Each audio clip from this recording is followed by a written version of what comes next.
Yes, we are now. Yes. Okay, thank you. Good afternoon, everyone. Great to see your faces. Welcome to the council meeting today. We certainly appreciate your participation, especially during this very busy holiday season. Today, we are going to be discussing bridging plans to practice and the process for districts to self-assess their implementation of the Connecticut approved K-3 reading curriculum models or programs. We also will be deepening our understanding of the CSDE's K-12 model curriculum as presented by Irene Parisi, Joanne White, and maybe Paul Castigliano, not sure. But regardless, Kati, let's begin with roll call. Thank you, Ellen. Dr. Matthew Conway. Dr. Michael Coyne. Dr. Margie Gillis.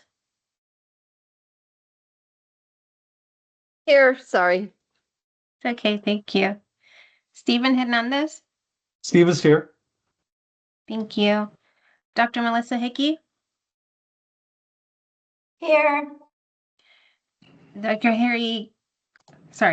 Gary Highsmith. Here. Thank you. Yasmin Ifir Vicenti. Here. Dr. Tamu Lucero. Present. Dr. Ashley Oldham. Here. Thank you. Chandra Scott Brown. Present. Thank you. And Dr. James Sabadanchek. Thank you. Roll call is now complete.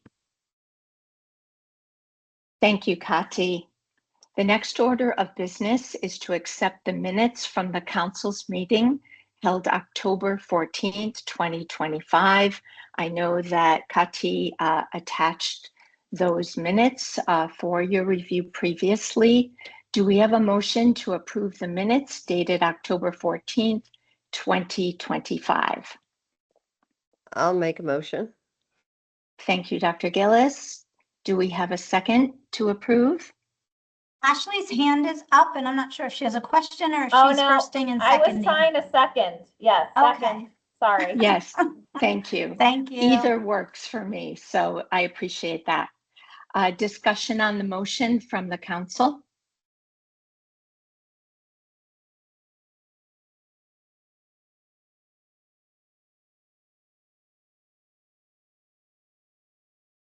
Okay, just have a couple screens to view, but seeing or hearing no comments. All in favor of approving the minutes, please either raise your hand or use your button.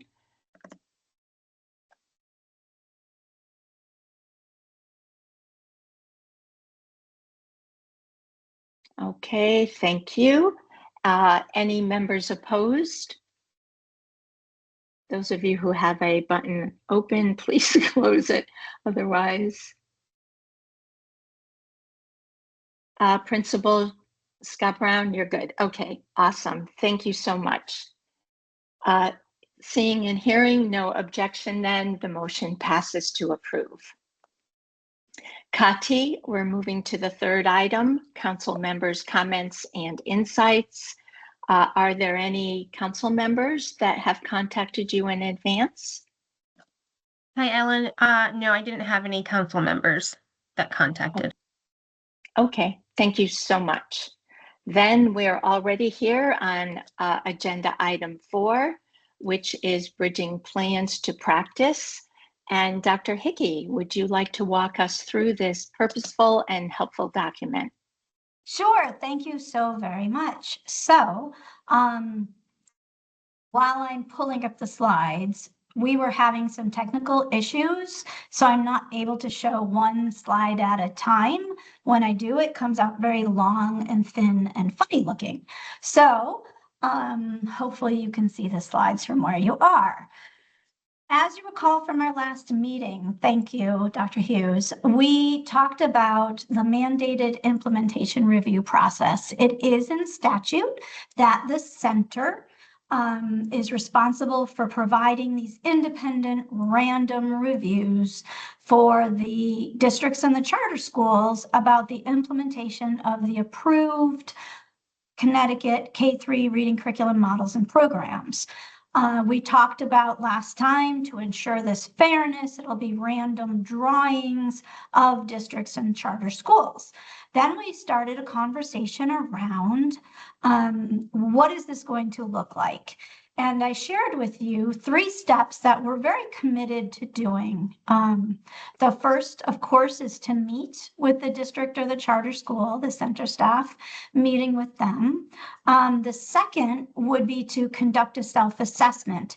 And the tool that you looked at last time we met, the tool that was sent in its finalized form, finalized draft, I guess, form, was sent to you all for your review. Now that has gone through the entire review process here and ended with our communications department. So particularly Andrea did an amazing job of making it look pretty professional and snazzy. And it's all based on implementation science. So I'm hoping that if you have any questions or comments, you can bring those forward today, because what we'd like to do is to start moving forward and really crafting a review process based on your input, based on our conversation today, and revolving around that implementation document, the bridging plans to practice here. If I go here, will it make it bigger? Yeah, there we go. So today we're really focusing on this step 2 about using that tool, having a district look at it, having the center look at it, and having the conversation really revolving around this before going on walkthroughs or collecting evidence. So I would like to open this up to all of you. Having looked at the document, I see Dr. Highsmith right now is, he has his in hand. So thank you for that, in color, which is pretty neat. If you have any questions, comments, thoughts, we would love to hear them and discuss.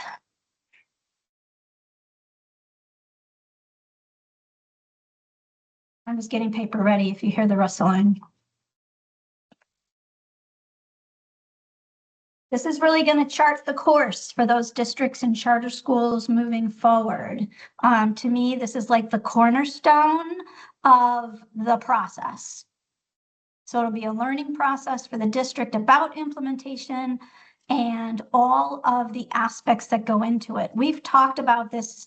For those of you who have been on the council a couple years now, we've talked about this year after year, that it's not just taking a program or a series of programs or a curriculum model, plunking it in place. There's a lot you have to do as a district to really make that a successful implementation and to rise up the district around literacy. Dr. Lucero, did you take off your mic? Did you have something to say? No? Okay.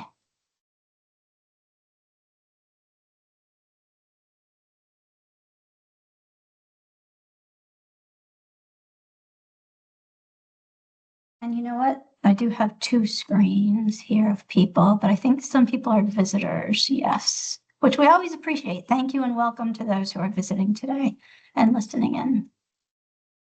I do remember also that Matt Conway from Derby said that he could be one of the pilot districts and that he opens his doors for us to really craft this together with them.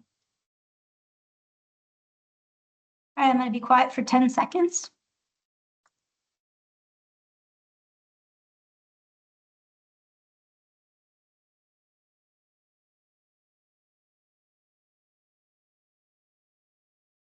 Dr. Hickey, I do not see any hands raised. All right. Chandra.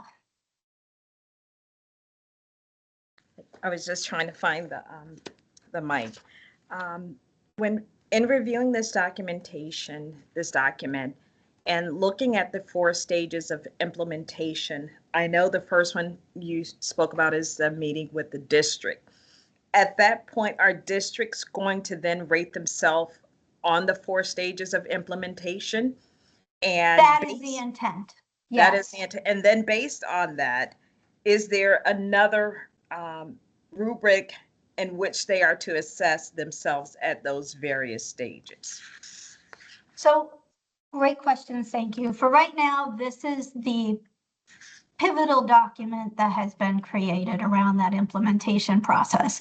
What we were trying to really hit home was really capturing what the council and others have said about, and I know I'm repeating myself, but really that it's not just putting a program in place. So that when we're walking through to really support a district, what needs to be in place to make that successful, that implementation. So for right now, this is what we have.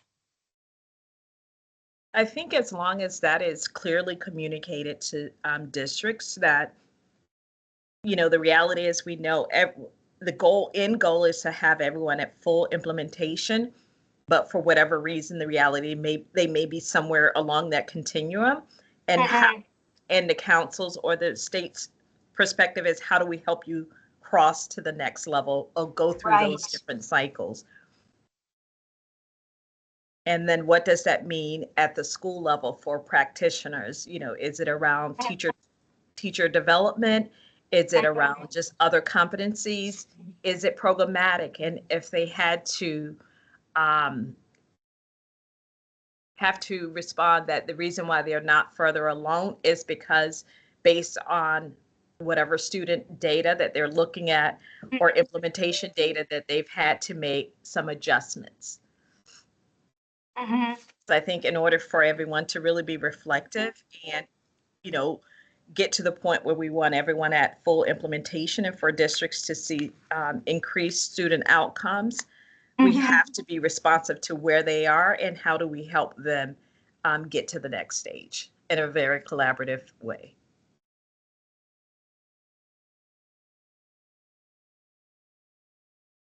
Thank you. Once again, I am taking some old-fashioned notes here, so if it's a pause, it's because I'm trying to capture what you are saying. So thank you so much for that. I appreciate it. I thought I said that Ashley, Dr. Oldham, do you have your hand up too? Yes, Dr. Oldham. Can you hear me okay? I'm having some audio problems, so I apologize. Please let me know if something happens. One of my questions or wonderings was, first of all, I commend the center team for this work. It's excellent. It's in alignment with such great resources and research on implementation science. And I think it's a really, really strong tool. So first, thank you for that.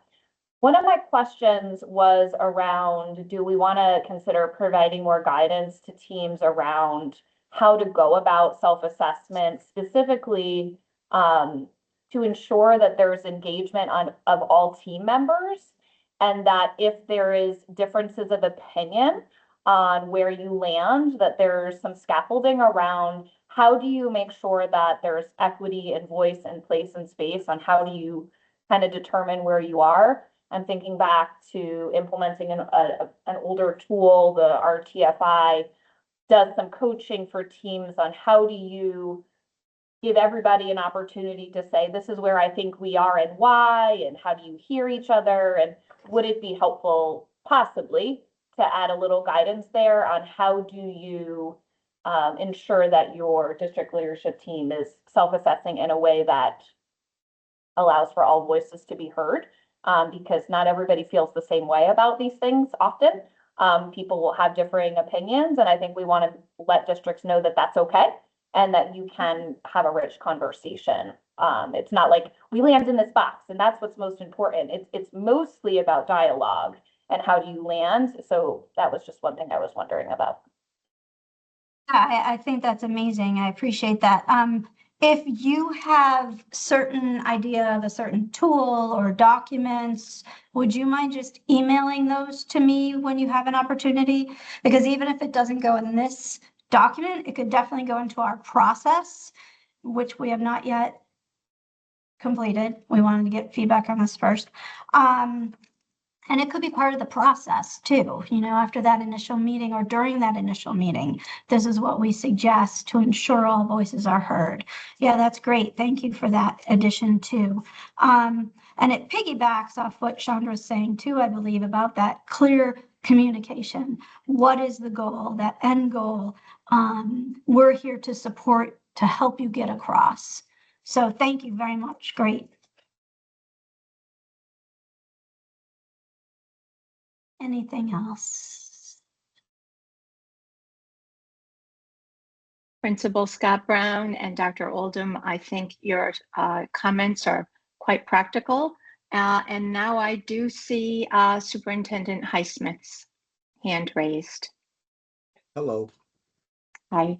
So I'm wondering if we should say, it should say explicitly what the Board of Education's role is, whether we should be required to go to the board and present this to the board, or how we actually engage the board, or do you believe it's best to leave it up to individual districts? I think it might be helpful to have as part of the whole process that perhaps either at the curriculum committee level or a full board level, that the board have some involvement in it.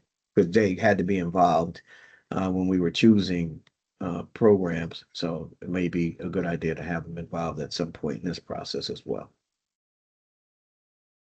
Okay, yeah, that's okay. Very nice. So, you're talking about the school, the district board, correct? Board of Education, and Right. including them in this process, even the suggestion that the board is involved in this process, as they had involvement with the actual choosing or approval of the curriculum. All right, Correct. thanks so much. Thank you for that. And another very pragmatic Mhm. solution. That's why we really rely on you all. Thank you. Did you raise your hand again? Or no? No, I did not. I was trying to put my hand down. Okay. I just caught want the to say flash. thank you, Superintendent Highsmith. I think that's a really valid point, and there is room, Melissa, just a note on that implementation process piece on page 3 for us to lift that up. I think that is Okay. a very critical factor in making sure that all leadership perspectives, are connected to this self-assessment piece. So thank you for that. I think that's a really great suggestion. Thank you. Dr. Lucero? Did I see your hand up too? Yes. Yeah. Do you think that there would be an opportunity, even if you're not selected as a district, that you would be able to maybe opt into this process on your own? I think many of us are in a position where we have now implemented this in our own districts, and even if we're not selected, we probably want to use this document and maybe get some technical assistance from this group to get to be able to assess ourselves. Just writing that down. Yeah, I think that's an amazing idea. As for the assistance, for technical assistant, we'll have to see because the staff that you've met the team, they're amazing at the center. I just need to make sure that they're not too overextended. So we'll have to think about how we can do that. If your name is not drawn from the way that we draw, but if some people come forward and say, we'd really like to have assistance, what could we be doing to support those districts? Is that Correct. what I'm hearing? Yes. Okay. I could also, Dr. Hickey, if I could also just interject, I think that's in order to support the value of this work, Dr. Lucero, I think you're bringing up a very important point that we need to be able to figure out how to support that. If people are interested, we need to be proactive and being able to say, yeah, let's find out a way. Even if we can't give it to you directly, maybe we're leveraging the communities of practice with our partners at the RESC. Maybe we're pulling into this community here. Let's find a way to work together to figure out how to offer that technical assistance. I'm not saying that every district is going to voluntarily take on the self-assessment, but for those who do, we should honor that request. So thank you Yeah, for that would that. be great. I just think that without that, it's just you sitting on your own doing what you would do anyway. So it would just Right. make sense. And if this is the, if this is the document that people should be assessing themselves against, we want to make sure that we're using it properly. So thank you. I appreciate it. Yeah, that's a really, really great idea. Do you envision a lot of districts wanting to do that? I think those of us who are attempting to determine where we are in the process, why wouldn't we use this document? Why would we make up our own way of looking at that? We were all asked to do Okay. this at around the same time. If it's time to start assessing it, especially if we're going to get in the second iteration of purchasing the product as things are being revised, the company is trying to sell us other things. Right, We need some sort of way to measure this. right. Yeah, that's great. I so appreciate everyone so far for your thoughts. This is just making it stronger and more useful to districts. Thank you. And to the work at hand. Dr. Gillis. Yeah, thank you. And thanks to my colleagues who are administrators in districts and, know what this process would entail. And obviously it entails a lot of time and energy and also just communicating what this process is to the people that would engage in it. So to that point, is that something that could the center put together like a PowerPoint presentation or something that you could show to the teams that will engage in this process, and it spells out the process clearly? Then it would be a uniform presentation that any district that would engage in this process would look at together. Absolutely, yes. And like I said, honestly, we're not to that point yet. Yeah. We know that these were the most important pieces, which were you have to meet with the district and have conversations with them. We need to have them look at their practices. So really that self-assessment piece is really important, a guided self-assessment, as Dr. Lucero mentioned. And then that other piece of us being able to actually go to the districts, to go to the schools, to see the programs in action, the curriculum in action with kids and teachers. So yeah, definitely having that consistency across is going to be really important. So thank you for that. Yeah, thank you. That uniformity, as you're saying.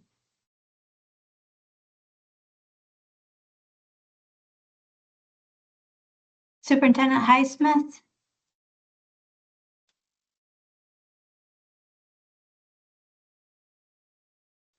Yeah, I don't know how to say this artfully, so I'm just gonna say it.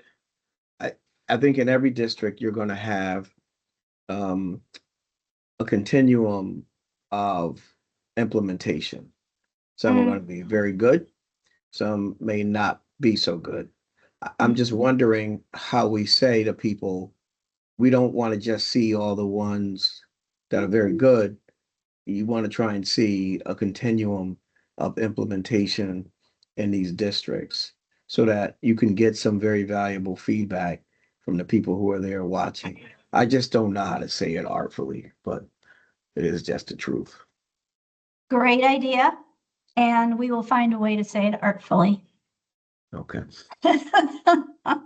Message clearly understood, though. Yeah. Well, and it goes back to what Dr. Lucero was saying too, about how as leaders, I don't know, she always says it more eloquently than I'm going to say it right now, but as leaders, you're also the learners and the leaders of the district, which means you in order for this to happen, you really do need to look at that continuum. You need to be honest. You need to say, where are we, and assess in this way. So yeah, I think that's great. Thanks. Dr. White, did you have your hand up? No? All right, well, you always have great opinions, so I wouldn't mind hearing them if you had something to say. Okay, all right.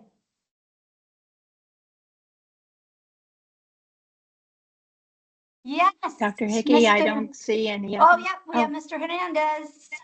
Okay, great. Hi, thank you. Attorney Hernandez. Thank you for this process and for the ability to weigh in on this strategy. What I'm wondering, and maybe I'm just not seeing it, but there will come a moment where we are assessing the assessing, right? And figuring out whether there's learnings in the implementation, feedback to our overall process, further resources that could be accessed by the district in implementing. So I'm wondering if that feedback loop is part of the department's engagement with districts along the way. Absolutely. Absolutely. You know, what's been great even throughout, once again, kudos to the center team. They've been engaged with the districts and charter schools. And although they haven't been doing this kind of a formal process, they do have tools at hand and resources that they've been able to suggest. A big thank you to the Black and Puerto Rican Caucus for allocating the funds. We were recipients of, as you all know, the 25 million ARPA, and every year we get about $2 million. I could make a pitch right now that, you know, in order for more tools and resources, it'd be nice to have some more money. So we do have other things that we could be pointing people to and saying, oh, this is a great resource for you. We've heard back on the professional learning that we've provided to date. Amazing things. We've been working with the Connecticut Literacy Model, which is UConn and Dr. Gillis and Dr. Burns. We've heard amazing things from districts on that work.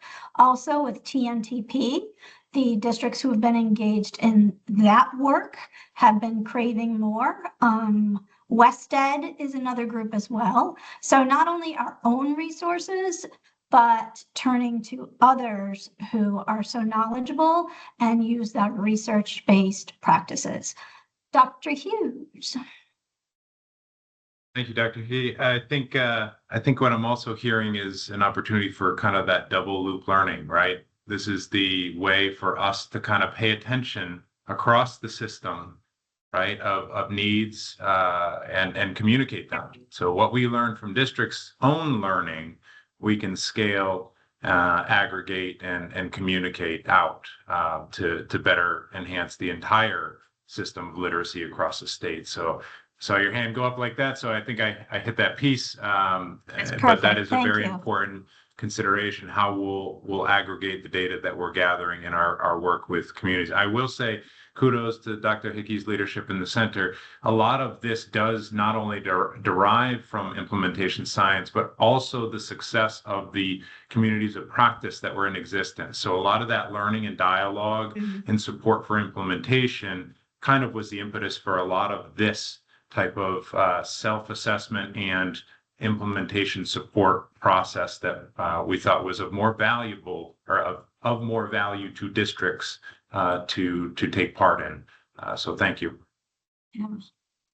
So thank you, Attorney Hernandez. Was there anything else? Superintendent Highsmith. Oh, hang on. Was there anything else? I'm sorry. Oh. No, you're set? Okay. Okay, thank you. Okay, go ahead. Superintendent Highsmith, is that what you were saying? So this There is seems my, to be a lag. I apologize if it's not on your side. It may be on my side here. so this is my last point on this, but I think it's an interesting topic. So, but this is my Okay. last point. I think you'll get more superintendents interested if you communicate the low stakes nature of it And, Okay. you know, when we hear that the State Department wants to do something, we automatically believe it's a high stakes initiative that's going on. So if you could communicate that it's low stakes and it's really more about feedback and improvement than it is sort of about accountability, I think you'll find more people, more superintendents specifically interested. Okay, thank you for that. I mean, it does stem from, obviously, it is the legislation that legislates the center, which is here, I'll show that, to provide these independent random reviews. Yet our collaborative nature, our knowing about adult learning and about systems, it's exactly what you're saying. We really want this to be about feedback and improvement so that we're seeing more of the student improvement. So, you know, maybe what we could do too is, once we have this in a more final form, bring it back to all of you to get your continued feedback on it. Because even words, like you're saying, right? If we say one word, it might be more of a trigger word than the intent of really going in and helping to move forward. Yeah, thanks for that. This is very, very helpful, very insightful. I appreciate everything said so far. Is there anything else from anyone else before we launch into the K3, I'm so used to saying K3, the K-12 curriculum discussion? Dr. Hughes? Dr. Hickey, if I can just jump in to build Yeah. off that point. Sure. Superintendent Highsmith, I think you're identifying a very critical feature of this self-assessment that we wanted to make sure that we got this council support on, because we also need support with the communication around this. We know it's not just as easy as dropping something in and moving on, right? It takes work with teachers. It takes work with systems. It takes over communicating. Those are all parts of this process as outlined in statute. And we want to make sure that the message is, we are here to support you with implementation, because at the end of the day, that's the win-win for everyone, right? That's students, districts, teachers, so on and so forth. So thank you all very much for your feedback here, because as this document does have a component of statutory obligation, we want to message too that implementation is a process that takes looking at a lot of features within a district and across communities. And we want to be able to support and interject as best possible and get better at that as a system, to Attorney Hernandez's point about that double loop learning. So thank you for that. Yeah, just to piggyback off that, and then I know Dr. Oldham had something else to say, but I guess what I wanted to say is we know that these programs and curriculum models are based on research and evidence. We are hearing that they are successful and they are helping kids. And the last thing we want is for something to be a hurdle or getting in the way of success of actually utilizing these materials and understanding how to use them and putting them in front of kids. So we know it's much more than, once again, just buying something, plopping it down and saying, okay, go ahead. Change kids everywhere, right? It really is a system and a structure, and it's that implementation science of many steps and what goes on around that to make it get successful. And that's what we want at the State Department. We know our commissioner, our deputy commissioner, the center. We want success for districts. We want success for kids. We want success for families. So whatever we can do to help support that, that's what we want to do. So thank you all so much. This just makes it so much tighter, and I appreciate that. Dr. Oldham? Yeah, I just had one question. Are you imagining that districts are actually working with this exact tool, or will there be like a longer form tool that they use? Because I have a follow-up question. Can you clarify that first? Go ahead. So for the actual self-implementation, this would be the tool where they would be looking at this tool. They would be thinking about where they are in each of Okay. the stages. But the process around it, like the meeting, the getting together to talk about this and choose the goals that they're wanting to work on. Right.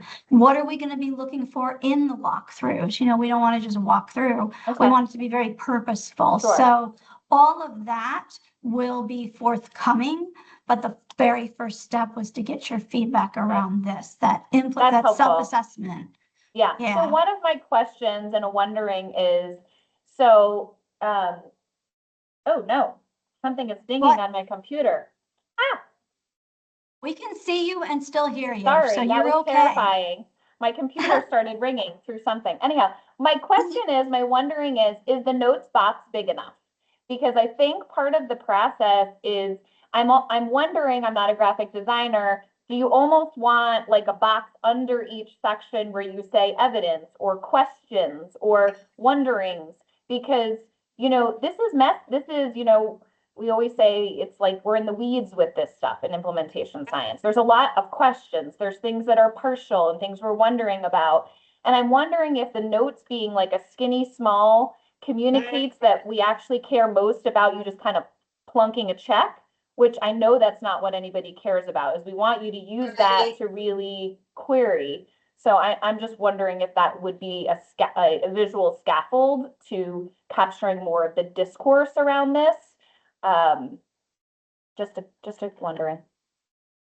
Yeah, I can definitely play with that. I can meet with our communications person, ask their opinion too. Because the other thing that we didn't want this to be a 1,000-page document. So we were trying to think about how could we do this in a way, right? That's the That was- tension. Yeah, Yeah, that was visually Yeah. appealing. It wasn't too overwhelming. yeah. Yeah, I and I- definitely hear what you're saying. So maybe that's Yeah. even another appendix, right? That's Where what I we was can- wondering. That's why I asked, like, is there going to be some Right. supplemental documents, like notes Yeah. catch forms or something, you know, that could Right. be used in tandem? Because one of my praises for the document is that it is not unwieldy, and I've seen other implementation tools that are insane. I mean, they're Yeah. awesome, but very overwhelming. So I like that it's Correct. tight. So maybe it's a supplemental tool. Yeah, I I like just that. want to That's make sure great. people feel like they can capture Thank you. the richness of the conversation. Yeah, that's great. Thank you. Okay. Yeah, great. Thank you. Thank you, thank you, thank you. All right, anything else? How are we doing on time here? Oh, we're good. Running a few minutes early, so we're good. Yeah, that's great. All right, awesome. Thank you. Well then, if everyone is ready, I can transition over into our academic friends. So, this is the remainder of the meetings. We'll come back to that slide, but it is my honor and privilege to introduce to all of you 3 colleagues right here on our floor from the academic office, and that would be our Chief Academic Officer, Supervisor. Yay! Irene Parisi. We have Dr. White, who is an education consultant, as you can see, for literacy. She was the person when I was in the districts I would call and say, this doesn't seem right. And she would give me support, which I always appreciated. And then, of course, we have Paul Castiglione, who is newer. But how many years have you been here now, Paul? 4? 4 years currently. Okay, yeah, and we've been very, very welcome with that. He brings with him a wealth of experience administratively, so thank you so much for that. So I'm going to turn it over to them and start with the purpose. Great. So just a quick sound check, Melissa. Just want to make sure you can hear me. Beautifully. Perfect. Thank you. So thank you, Dr. Hickey. Thank you, council members, for inviting us to talk about our model curriculum. Now, for some reason, you just went away. Okay, I won't move my hands. Do not move. Okay. So again, thank you for inviting us to speak to our model curriculum. In case you haven't heard, the State Department of Education has been committed to the design and development of high quality curriculum. And today, as Melissa mentioned, joined by our colleagues, Joanne and Paul, we wanted to make sure that we could provide you with an overview, and clearly the purpose to provide an understanding of the design of the model curriculum and to clarify our approach to it, the scope and the intent of the curriculum, and certainly how can this be used to support local decision making and certainly planning for implementation. So what we'd like to begin with first, and before we even got started, is, and this goes way back, we needed to define what curriculum was for the department, as well as what are our design principles. What do we believe and value in a high quality curriculum? And so this is it's part of our toolkit. We have a very comprehensive toolkit of design and development for curriculum. And within this document, we highlight 6 design principles as well as a 4-phase approach, but we also define curriculum, and it's listed here on the slide. But curriculum does differ from the academic standards. We want to make that point, and standards define what students should learn, while the curriculum outlines how teachers help students build skills and knowledge and how the learning is being assessed. So it's critically important that we also understand that curriculum serves as a roadmap to the essential grade level outcomes or learning outcomes, and is guided by a framework that includes standards aligned concepts, skills, that high impact instruction that our teacher colleagues are planning for every day, and the high quality aligned instructional materials and the multiple methods for assessing. And again, pictured here is the design principles, and we can certainly share that. Because we're not in presentation mode, please go to the next slide. You're not going to be able to see our beautiful cycle through each design principle, but there are 6 design principles, and I'll just read them to you. And this is, they were determined as a team, as a department, and anchored in research, because we really wanted to help districts create a collaborative curricular development process. So what we believe and what we model in our curriculum development is that it should be focused. It should be connected to the standards and build upon the learning progressions. Should be flexible and offer inherent flexibility for all learners. So in the moment of that learning, you can make those decisions and make it very flexible for not only your student learners, but your adult learners. Coherent, it connects to all of the learning goals, your portrait of a learner, as well as your strategic operating plan. How is it all connected, interdependent, and all serving the bigger mission and vision of a district? Is it relevant? Is it really engaging learners in reality-based experiences or explorations, and certainly inquiry? Is it rigorous, communicating high expectations and supports for learners, again, coming back to the standards, and culturally responsive in that instruction where it's ensuring accessible learning and cognitive processing, as listed here on the screen. By valuing the students' lived experiences, are we bringing them into the classroom? So those are the design principles, and like I said, we are very good role models of that. The 4 phases on the next slide, again, anchored in research. So this really can act as a guide, again, a guide for districts in that policy design of like, what are the phases we should follow for curriculum development locally? And we should be convening a curriculum design team that really has all stakeholders a part of the work, reviewing those key issues and trends. As we move to a next phase, are we articulating and developing that overall K-12 scope and sequence? Phase 3 articulates putting that curriculum into practice. So I enjoy hearing about implementation science. This is anchored in that implementation science. We always say at the department, what else should we not fail to consider? And I think we've considered all things for districts to replicate so that they too can follow the 4 phases. And then finally, we should monitor the fidelity of that implementation and let us know what is working for us and what is not, and what are we going to do about that. And again, it looks like a flower, but it is very cyclical. But we do know entry points for districts will vary. And part of the toolkit is a readiness indicator that districts can use to ask themselves some self-reflective questions. But also in the design principles on the next slide, we do have templates to guide districts in the curriculum development. And if you notice, these are color coded to the design principles. So again, trying to assist districts that if you are going to create a curriculum that is focused, flexible, relevant, rigorous, culturally responsive, and coherent, then what do you need to consider in that design of your units? That is why it's color coded here. These are provided as a fillable form, but we do know districts might want to work within their own format. But we do ask that if you were to utilize these components of a unit, you will be assured of having a high quality curriculum designed for your learners and for your teachers to actually implement. On the next slide, there are other considerations that we do outline in our design principles. I'm actually holding it here. In this case, the integration of reading and writing, and we really try to do that across all content. As listed here, the proportional emphasis on information on literary text. So now we're getting into the ELA content and the considerations for local context and again, students' lived experiences. Local history and considerations, the assets within that community that can be brought into that curriculum, and certainly the science of reading. So at this point, I want to introduce Joanne because she was our lead at the department for creating a design leadership team of teachers and experts and higher ed to create the K-8 model curriculum for English language arts. And so she's going to do a little bit more with regard to what is the curriculum, what is it, what it is not, and add more to that. So please, Dr. White.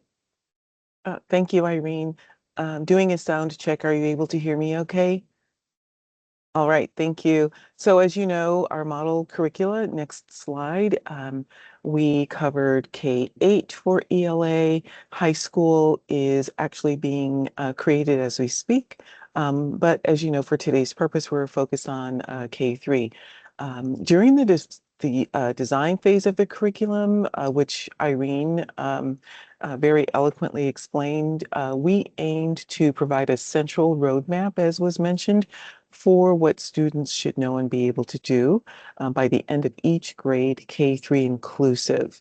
And so our model curriculum, again, the K-3 section all the way through grade 8, what it does is it lays out the vertical and horizontal alignment of what we want students to know and be able to do.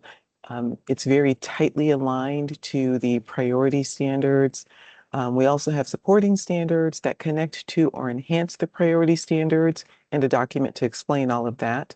And then the curriculum lays out how to organize coherent instruction, assessment, and ways to support the transfer of learning. We've communicated very clearly to districts and schools that the K-3 section of the model ELA curriculum is to be used alongside and not in place of the approved K-3 comprehensive curriculum models and programs. And so we made that very clear. On the next slide, in addition to that, we've made clear to districts and schools the differences between the model ELA curriculum and core programs. So we're Sorry, on I'm slide trying 18. to see, I That's know okay. you all have these beautiful graphics and I'm trying to see if I can get this slide over by Googling it on my phone. So I apologize. No worries.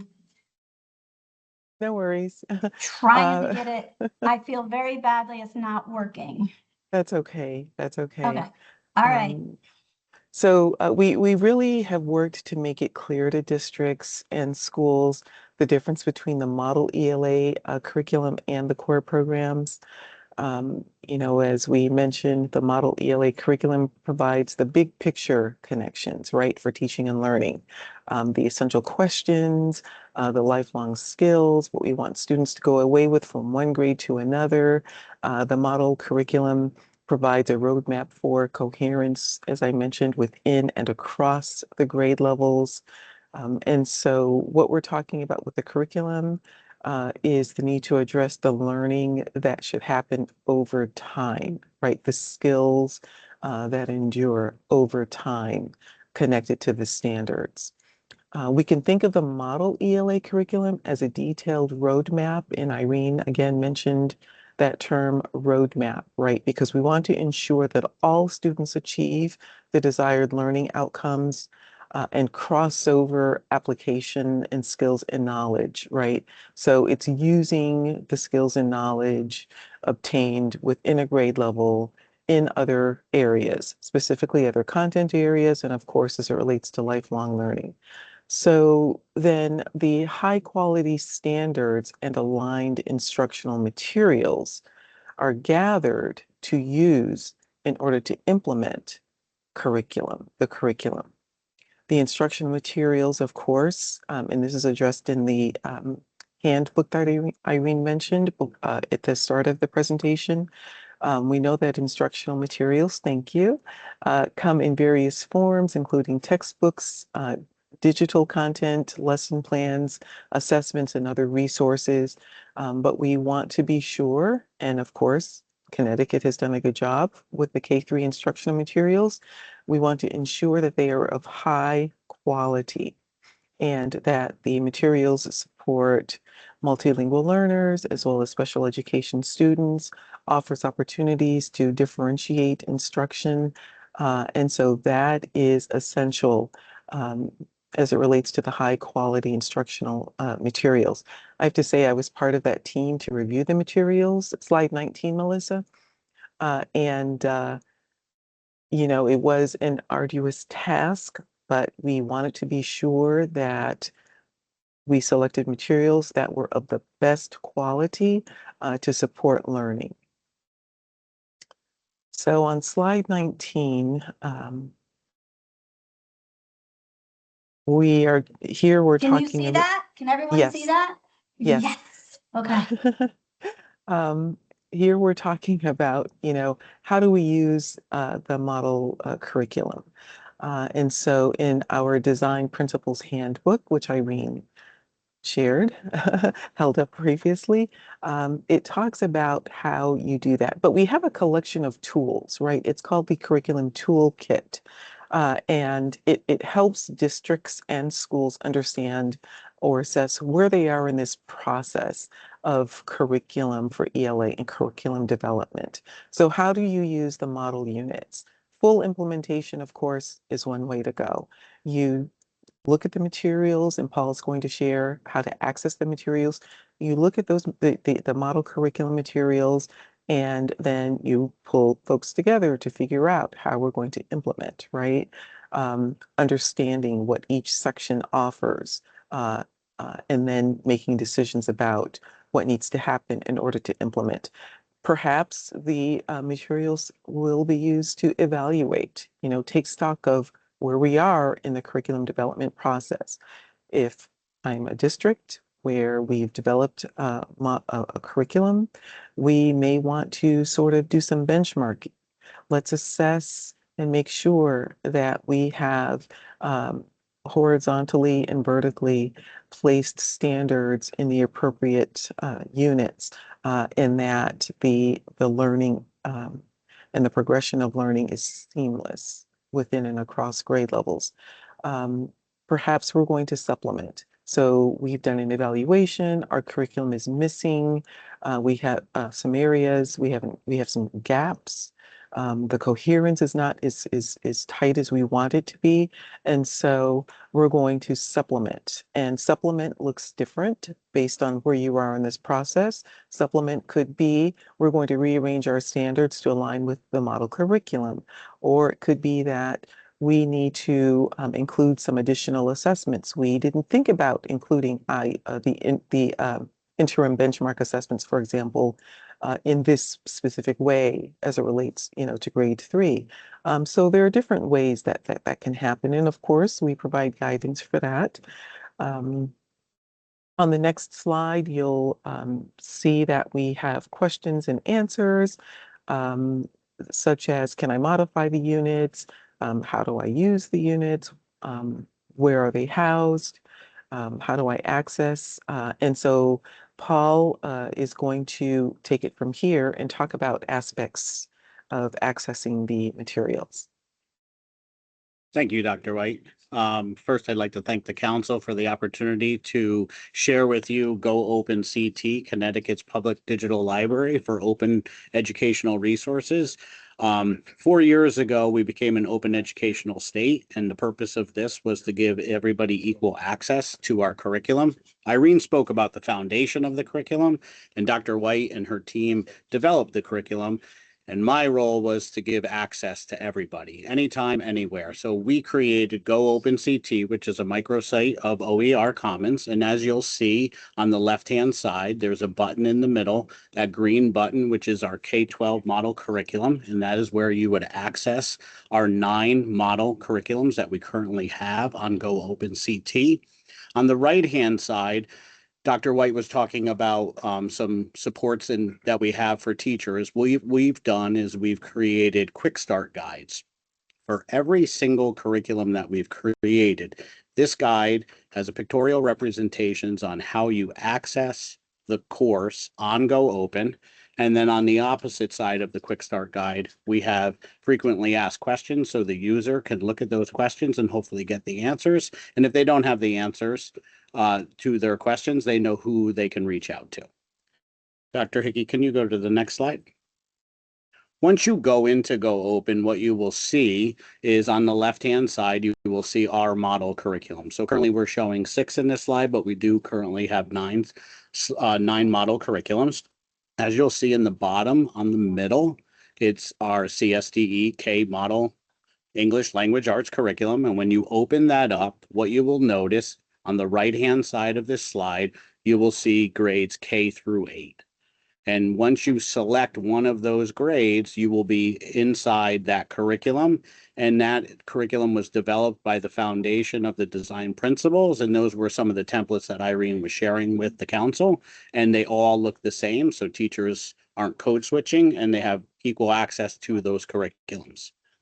Can you go to the next slide, please?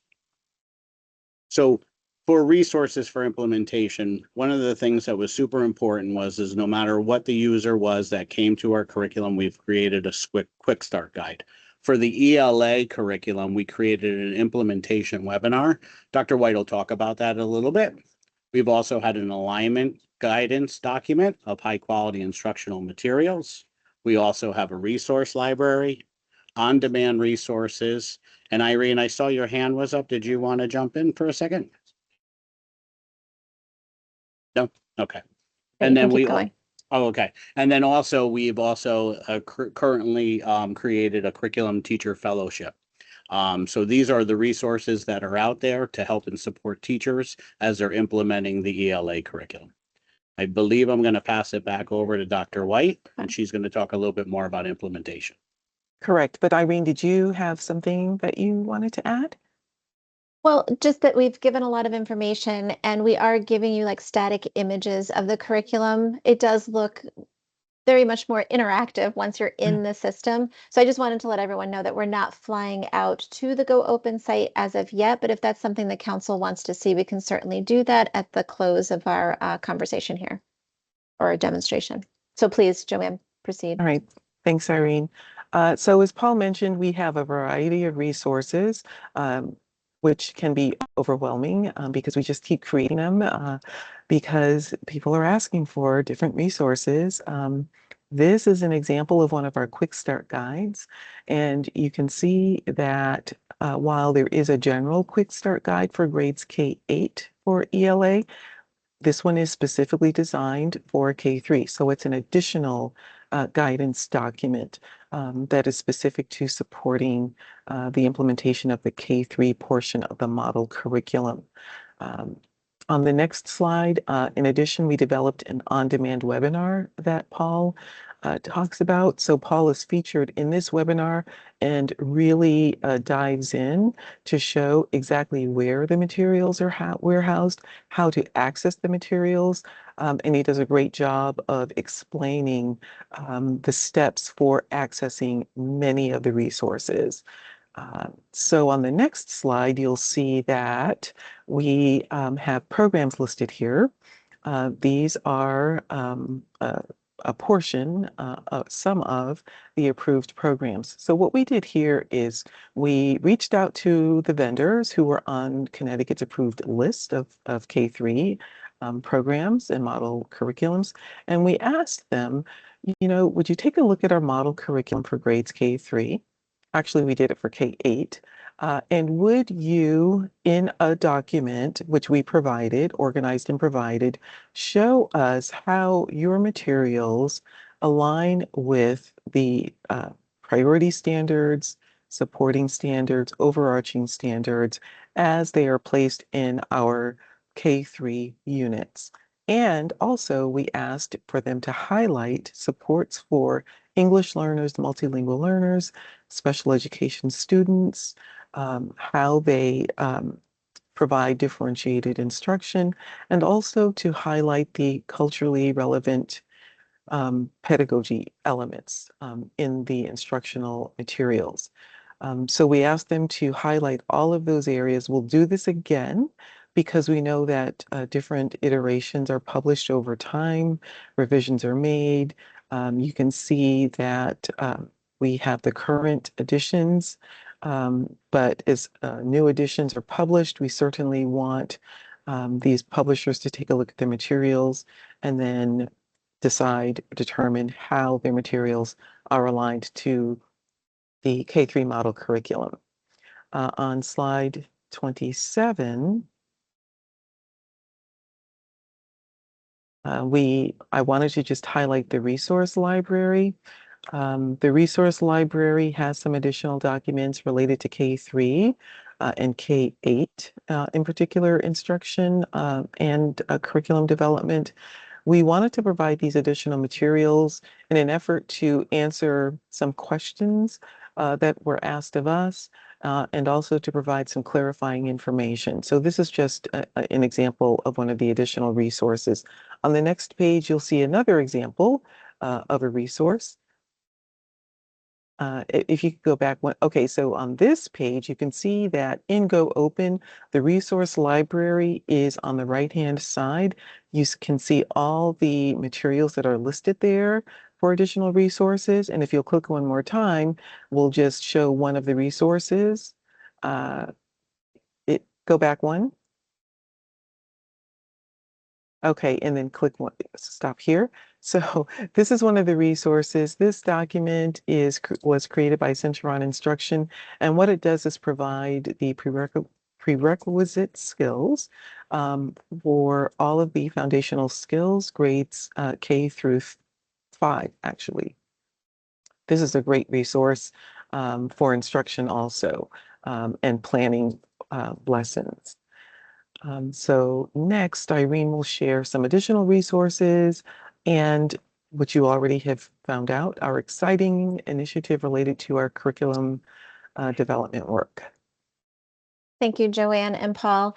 And I do hope that the council members can see the interdependent relationship here and how we work closely with the center, they work closely with us, because we're all serving all learners, and we wanted to make sure that we were good role models of creating a high quality curriculum resource that could be used in any district. I will say that you could stand this curriculum up against others, and it's dense. There's a lot of information, a lot of resources that we've shared here, but there's a reason behind that because every context is different, and we wanted to make sure that everyone can see themselves within the model curriculum. One thing that we kind of quickly mentioned, along with these on-demand resources, so away from here, you want to learn more, you want to dig in deeper, there are some hyperlinks to a lot of the resources that we've created in our CT Learning Hub. The very first one, Future Ready Curricula Design, Development, and Evaluation, that's a PD playlist that has been created and curated where districts could use that as kind of an on-demand PD experience and bring them back together during a faculty meeting and say, what's one thing you learned, one thing you read, what did you notice, share out, what really resonated with you. So there's a lot of great resources here that, again, it's serving the same purpose to help all of our learners across the state, and certainly helping all of them have access to high quality instruction and high quality materials. One that I wanted to elevate just a little bit more is that we have launched a statewide Curriculum Teacher Leader Fellowship. And fellowship, there's a number of them happening across the state for different things, but ours is specific to developing the capacity of our teacher colleagues for curriculum design. And oftentimes teacher leaders you have to be passionate about curriculum, like you really have to enjoy it. And there are teachers out there, maybe quietly in their classroom, and they haven't had the chance to say, I love curriculum and I want to do more. Well, we've created that opportunity, and we have 193 teacher leaders that love curriculum that have been nominated to participate with us, and we are going to provide them with an immersive experience, modules about the why of curriculum, the foundation of it, the 4 phases that we highlighted, really getting deep into the design principles, because we hope that there's potential in that learning, that they bring it back to your district and can help shape policy or process or cultivate a community of practice about high quality curriculum. So we're actually later today welcoming all of our fellows to the fellowship, and super excited about the potential for that. But again, thank you for sharing here. This is just a small slice of what we aim to do within the fellowship. There's so much more. And if all goes well, then we hope to launch a second cohort. So I think, again, just highlighting the PD playlist away from today. If you want to dive in a little deeper, please do. Coming back to the fellowship, this is the journey we're going to take them on. We want them to learn with us, collaborate with us, and with each other, really test out and apply. So we ask superintendents to give them space in district when they come back to apply their new learning and really network and continue to grow. And we believe that this will do a lot for them, for the district, and certainly for the learners. Some potential outcomes, these are just a few. We believe that there's so many other habits that they're going to be able to cultivate that really, again, creates that high quality curriculum. And we are always here to assist in all things curricular or high quality instruction. And I hope a takeaway is that you can see that we really enjoy the curriculum design and development process. And we are all committed collectively at the department, committed to ensuring that all teacher colleagues and administrators have access to the resources they need so that they can be successful back in the district and make a difference. So again, thank you, Melissa. Thank you, council members, for allowing us to share with you. And if we had time, if someone wanted to see Go Open, we could easily share that just a little bit. So I'll send it back to you, Melissa. All right, thank you so much. I'm glad that I got this working so that you could see all that great slide in and slide out. So would anyone like to see it? Yes. Paul, do you want to show it? You want to take over? I'll stop Sure. sharing. Yeah, I'll start sharing. All right, great. Thank you. So anybody, Joanne or Irene, if you want to jump in with me, not a problem. So as you can see, I'm on goopenct.org. This is Connecticut's public digital library of open educational resources. There's more things in here than just our house curriculum, so people can research out or identify other open educational resources that are available to teachers in Connecticut. We wanted to make it so that it was simple and easy for teachers to have access. So right on the main page, we have our K-12 Model Curriculum Hub button. Once you click on that, it will take you down to our 9 model curriculums. I will go into the ELA. Once you're inside the ELA, you will see all of our model units, grades K through 8. I'll click on grade 3. So within 3 clicks, you're inside that curriculum. As we talked about in the presentation, right on the top is that quick start guide. So you click that link and that quick start guide will come right up. And you can also see the frequently asked questions that are available for teachers or parents. So everything is right here for them to view. This is also the other implementation guide that Dr. Whitehead spoke about. and also the webinar. So everything right here on the top is completely accessible to everybody to have access to. What you will notice also on the right-hand side, there is a resource library. Dr. White had talked about that a little bit. So if you click on this, these are also other resources that are available to the user that they have access to. And they're also downloadable if it applies. And when Irene was talking about our design principles, we have a statement right on the top. What we believe equitable and inclusive curriculum is. The science of reading, grades K through 3. This is information that Dr. White and the team had came up with, so that is all accessible for anybody who comes inside the K3 curriculum with links available. You have your course description, your aligned core programs. This is what Dr. White had talked about with the publishers. Additional course information, our SEL. And then I'm just going to collapse these for a second so everybody on the council can see all of the units that were developed by the team. So in this grade, there are 6 different units. And as Irene was talking about the templates that were created in our design principles document, once I pick one of these units and go in, they're all going to look the same. You click inside of here. What you will see is the course overview.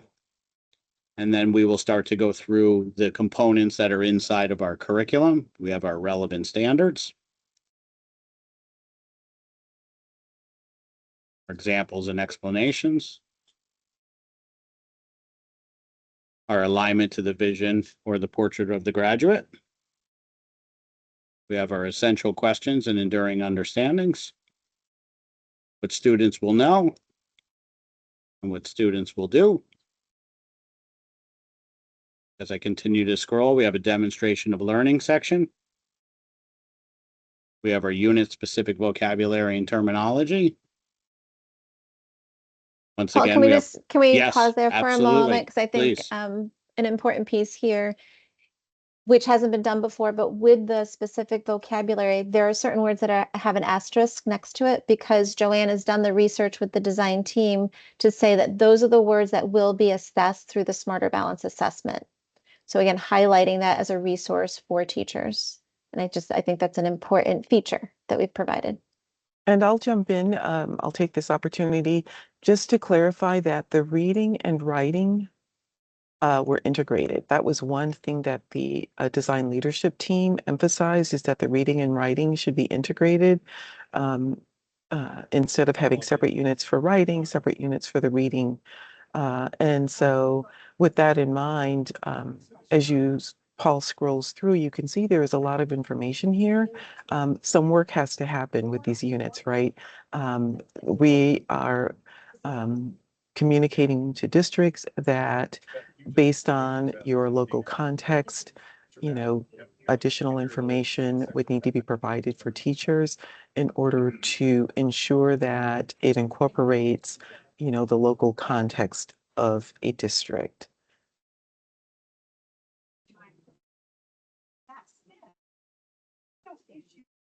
As we continue to scroll, you have our aligned unit materials, resources, and technology. Lots of resources that Dr. White and the team had put out for teachers and parents to access.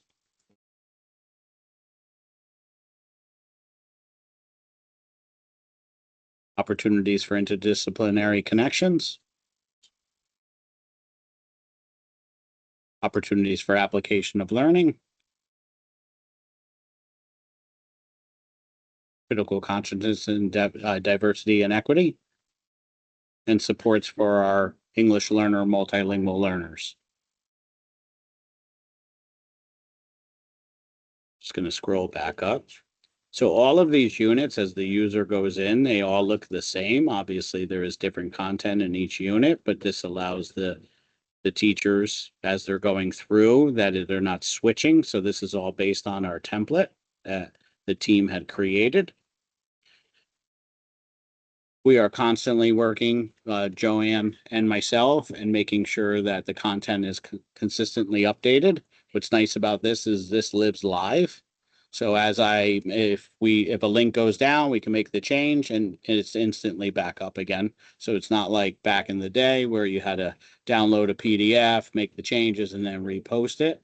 This is a live, active curriculum that we have on the site. Thank you, Paul, and thank you, Melissa, for letting us share. So it was actually a request from the council to hear more about it. So you gave such in-depth information. Are there any questions? We do still have time with our meeting. So if you have questions for Joanne, Irene, or Paul, please unmute, raise your hand. If you had experience with it as a district, you could share.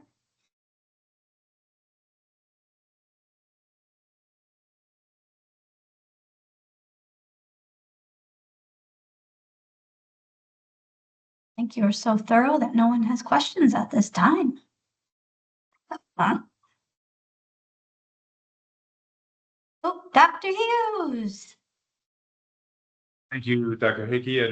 I do want to take a moment to thank the team for this work. I know it sounds comprehensive, but I hope you're making connections, at least in the literacy space, of the development of leadership across different levels of our educational organizations. We're trying to support that. We're trying to provide the content. I remember sitting in the rooms in the summer with teachers trying to develop this out at the high level, rigorous tier 1.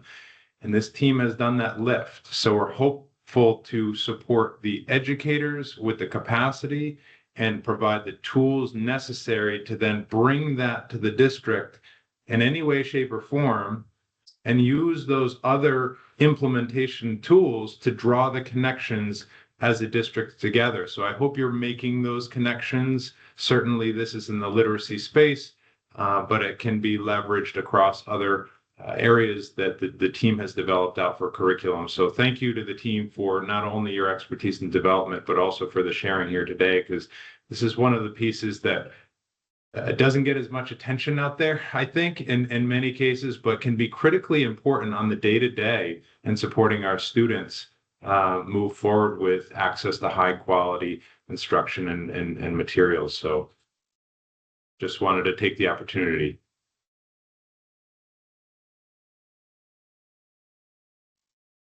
Thank you. And Dr. Lucero? Yeah, thank you all for this. I think it's very helpful.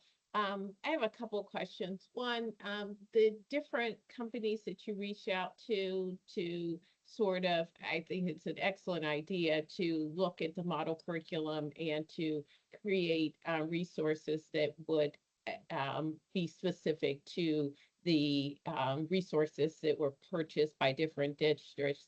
If you didn't see yours up there, is it to assume that they did not get back to you or they're still working on it? What's going on with the other? Because I didn't see the company that we use there. Yeah, they chose not to respond. So this was voluntary. And we made it very clear, this is not a contract. You're lending your expertise to support our districts in implementing curriculum and high quality instructional materials, and showing how those materials align.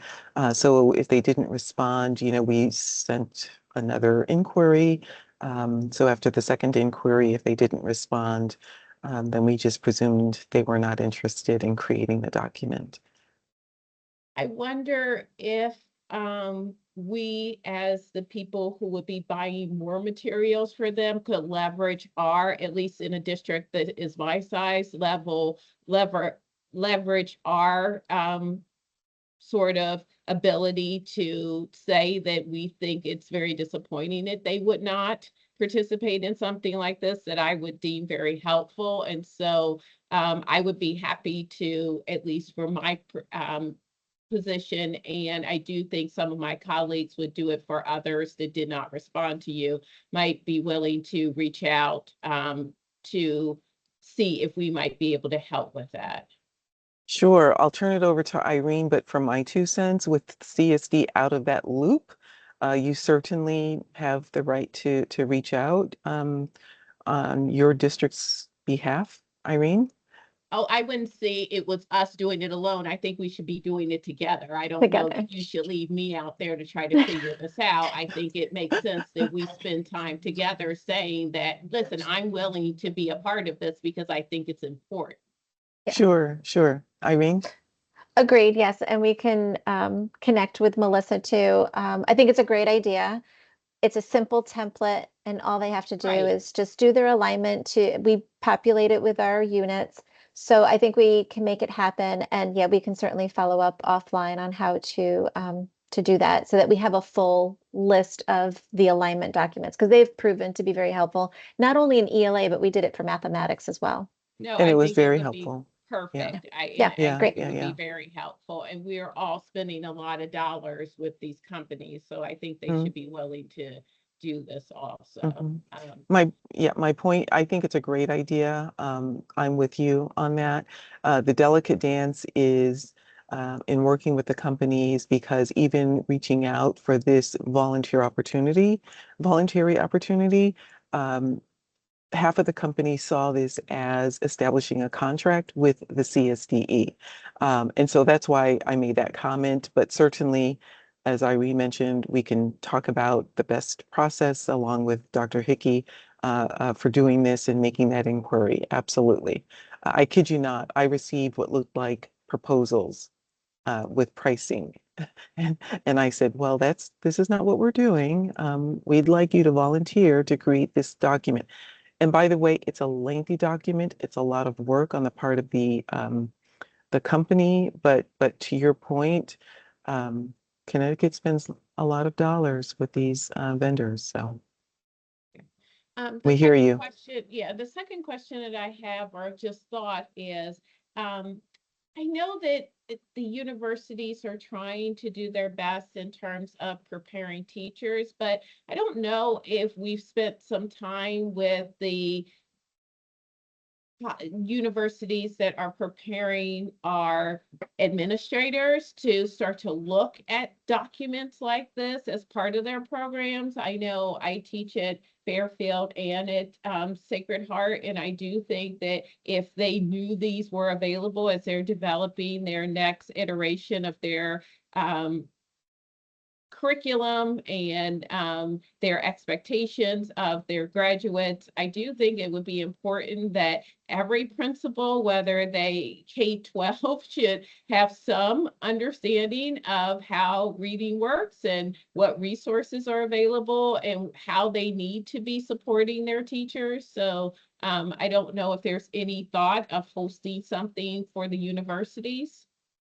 And I'm talking specifically about the 092 programs.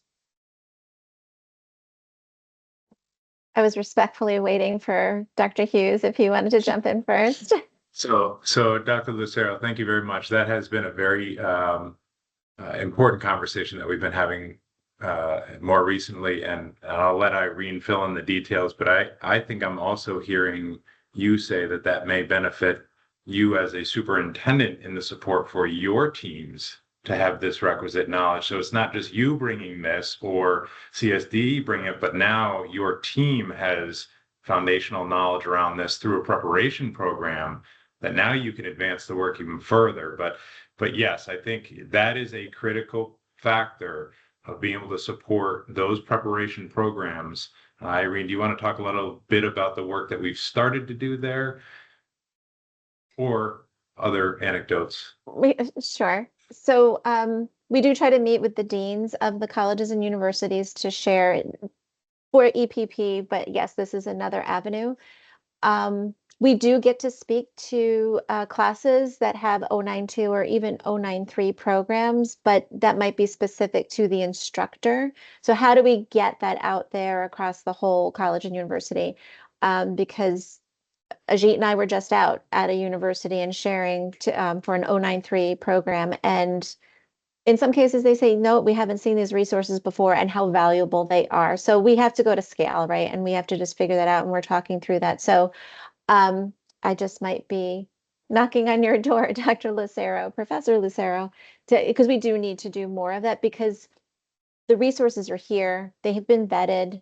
They've been researched. Why not teach through them in these core programs, these courses? So I'm open to ideas as well and to find that open door to, it's wide open. So why not utilize them? I appreciate it. Yeah. Thank you all. Any other comments, final comments before we move to adjournment momentarily? I have an update, but not on the curriculum that was just discussed. Dr. Hickey. Okay, thank you. So the K-12 strategy that we co-created is continuing to work through the process here of being reviewed. So I'll keep you posted on the February 24th meeting where that is at that time. Thank you for that. Because of your feedback during the survey conversations, we've also completed a draft of the K-12 content and various strategies. You had talked about like having other documents to complement that. So that too is in the pipeline to be reviewed as well. For our next meeting in February, I was wondering, we've heard special ed bubbling up in a couple of the different meetings, and I didn't know if you would want to explore this a little deeper at our next meeting. I heard Dr. Stoltz give a professional learning on executive functioning and special education to some retired superintendent coaches who go out into districts and do supports. And it was really eye-opening. Really, it really piggybacked off a lot of what we talked about here as a council. So I didn't know if you'd want to do that in February. I know it's 2:30 exactly, but any thoughts on that? If you'd be okay with that, thumbs up. If you're interested, special ed conversation. Fine, sure, okay. All right. Okay. And of course, Ashley, you know, you're our special ed, right? Don't you teach all kinds of courses and things? Yeah. I do. so- I'm always up for any content about special ed, so it sounds wonderful Okay. to me. All right. All right. Thank you so much. Thank you, Okay, so Dr. that's- Hickey. Yeah, I do want to thank you. thank the presenters today. I believe in coherence and clarity. You have produced that so clearly for what districts need, pre-service to in-service, to the many retirees who are out there still supporting schools. I just think that it really, all these documents really create, in my mind, a gap to fill, several gaps. So I appreciate your attention to the details and the feedback pragmatically from our council members. With that, thank you all for engaging with this content today. I cannot believe it's December already, so I wish you a joyful holiday season. We'll see you in the new year on Tuesday, February 24th at 1 o'clock. So, Awesome. meeting adjourned. Thank you. And Thank thank you you all. all.